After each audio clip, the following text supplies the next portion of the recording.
The Legacy of Wisdom project gathers and publishes answers to many of humanity's most pressing questions from some of our most experienced and profound leaders.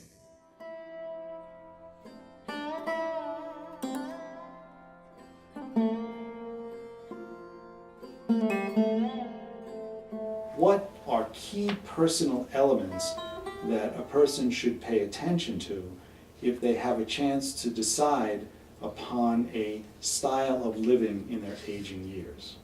Great question, because some of it involves planning. Many people are alone, not because they planned it that way, but because that's the way that it worked out, because of divorce, widowhood, where they live, wherever it may be. We can't always, and this has been said, we don't live the life we have planned, we live the life we are given. And this is a very profound point. But even within that framework, there are things that we can do.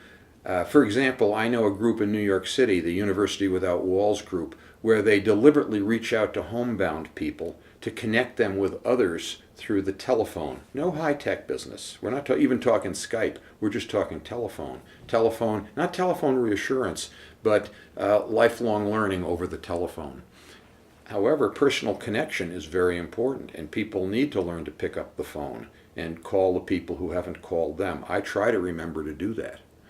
And I hope other people will try to remember to do that for me in the future. So I think that social connection is something that you have to work at. And by the way, I have to tell you this, Jay, as my fellow Y chromosome in the room here. Here's the little secret. The women generally are better at this than the men. There's an old story, why are there 6 million sperm but only 1 egg? Because the sperm won't ask for directions. Well, that's the problem with the Y chromosome people. So we need sometimes to learn from what the women do.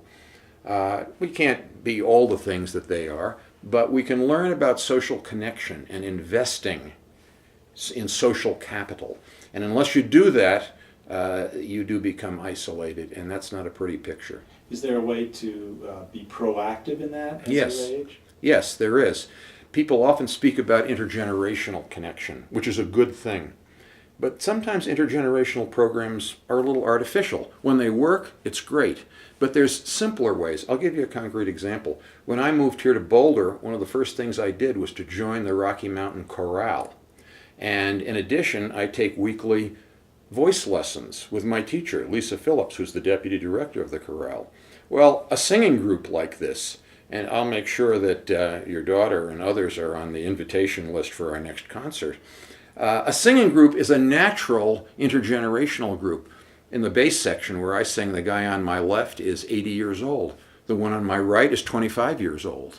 We're all singing together. Some people find that in a church or synagogue. Some people find it in sports. I find it in music. And music is a great example of a way, for me, I used to sing a lot when I was younger. I was in the Yale Russian Chorus, for example. I sang in high school. But then I dropped it. I became busy. I was too busy writing books and, being a manager and all the rest of that stuff. Now that I'm retired, I have the time to pick that up. People need to think about, what is your dream?